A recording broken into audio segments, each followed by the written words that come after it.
Are you lost amidst a blizzard of digital marketing information? Are you looking for the most effective way to get in front of the pack using your own expert knowledge? Or are you striving to become an industry leader online? Come in from the cold and join us inside the Igloo today, the #1 content marketing show for peeps who like winning. Each episode of Inside the Igloo, you'll get the inside scoop on what's working and what's not in the world of content marketing from global leaders in the game. Inside the Igloo, we interview the experts who will offer strategy, advice, tips, and tricks that'll set you on a path to branded digital leadership in your field. Inside the Igloo. Stop fighting the icy winds of confusion. Step out of the storm and come in from the cold. Warm up with expert knowledge inside the Igloo, the #1 content marketing show for peeps who like winning with your host, Wes Ward. Inside the Igloo. Welcome to Inside the Igloo. My name is Wes Ward, and today I am with our regular partner, Nate Riggs from the Karcher Group, all the way from Columbus, Ohio. Is that correct, Nate? That is correct. Welcome to the show. How are you, mate? Good, good. Thanks so much for having me, Wes. Oh, look, it's great to have you on board. And just for the benefit of our listeners, Nate will be a regular on the show, Inside the Igloo. His experience is with agencies as well as content marketing in his own right, but it's not for me to talk about that. It's actually Nate. Tell us a little bit about yourself. Well, let's see. Start with hopefully not the bad stuff. I've been in marketing for about the past 11 years, working, like you said, both on the agency side as well as on the client side, predominantly in the retail and restaurant industry. So I've been in a few companies that are serving those industries, and it's really kind of a passion of mine. I actually started blogging back in 06, 07, somewhere in that area, when I was asked to do it for a company. And what was interesting is I got into WordPress back then, and it took me very little time to realize I had no idea what I was doing. So to fix that, I went ahead and started my own blog as kind of a experimental ground. And I think that's what got me really interested into social media and how the web is changing and the idea of using content. So when did your content marketing journey begin, do you think? When was the aha moment? That's a really interesting question. The aha moment, I think, occurred when I was working with a search engine optimization agency back in 2000. It would have been like 2008, 2009, somewhere in there. Twitter was getting popular pretty quick by that point, and I know at least my blog was starting to take off, largely in part to things like Facebook and Twitter and LinkedIn, because back before those networks existed, trying to get an audience on a blog was incredibly difficult. And so as I started to see more traffic come my way and get more involved in the idea of social media, coming from also a brand strategy background where we talked a lot about message strategy, I started to see how the idea of message strategy was evolving from, this thing you put out there on a brand to a frequent sharing of ideas and content and things that were meant to get an audience talking back to you. And I think it was sometime around that point when I really started to look at content as being what I would consider one of the best next big things, to take the web. Not that content hasn't been around from the beginning, but I think we're starting to see it take a lot of different forms and become much more popularly talked about. So do you think what's changed from compared to 50 or 80 years ago with content marketing is that the marketing side of it's changed? You've spoken a lot about the social media aspect, where as soon as the Twitter and the Facebook came into play,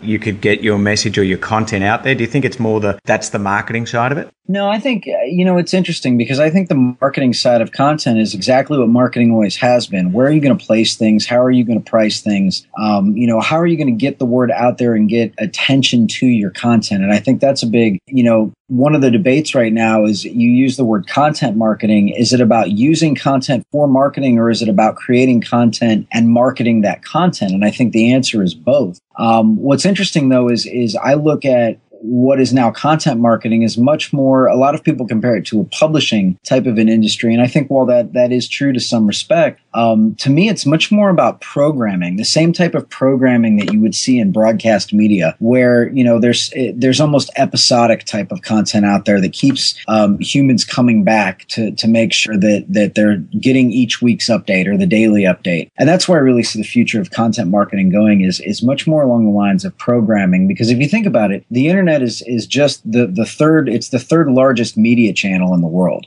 compared to television and and radio that have always been here. Now we have the internet. It's just another form or network of media. So how is content marketing working for, not just on the agency side, but you've really mentioned already industry-specific areas where you've got skills, like restaurant touring. What was the other one you said that you had some experience in? Retail, and then even B2B stuff as well. Yeah, right. So, there's a broad category of industries, looking at restauranting and retail versus B2B. Do you see major shifts or major changes when you're working on content marketing strategy for those such diverse areas? There are a lot of big changes that are happening. I mean, I think from the idea of content marketing, B2B industries probably had their head a little more around it earlier on because they were used to doing things for lead generation, i.e., how am I going to get people to fill out a contact form, or subscribe to my email newsletter? And that was a common B2B practice. Now you're starting to see that in the consumer facing, industries, everything from CPG on. I mean, one of the most popular kind of case studies out there right now is the idea of Dollar Shave Club, where, very simple to put together video content that was humorous and clear and made a point, got millions and millions of hits on YouTube. That's, we're starting to see more of that. We're starting to see, I know one of the ones I recently noticed in the restaurant industry is Red Mango. They're a yogurt company, and they did a lot of plays off of the Honey Badger YouTube video where they created their Honey Badger video and sent that around the web. And just for the audience there, the Honey Badger video? Yeah, the Honey Badger video was actually, I'm not sure exactly how it got started, but it was kind of a spoof on a National Geographic or some type of wildlife video that was very comically narrated, if we should say. And so what these guys did, they took that and created a spoof using yogurt. And it got, if you look at it, it got about, 10% of the views as the original video, which isn't bad for a follow-up. But that's the type of stuff that I think people are starting to experiment with. And did that approach work, in your opinion? Like, it's one thing to get views, and I suppose then that comes down to the quality of the traffic, but also the call to action to turn those views of the content into an action that the business wants, I guess. Well, when you're talking about buying yogurt, I think it absolutely did work because that video, got shared tons and tons and tons of times across social network. And what's interesting about a brand like Red Mango is if you talk to anybody who's a customer of Red Mango who has eaten their ice cream, they rave about the brand. They get very, very passionate about this yogurt brand. So in a case like that, where you've got a lot of clout behind your brand, clout with the C, not the at clout, I think it makes a big impact because it is, giving people something to talk about that's keeping the brand top of mind. You can't really convince somebody that it's time for them to go have yogurt, but you can sure position your brand at the top of their mind when they decide that they're going to go have a yogurt. Fantastic. Now tell us a little bit about the agency you work for. So I work for an agency called the Karcher Group. They're based in North Canton, Ohio, and this is a digital agency that's been around for about 14 years now.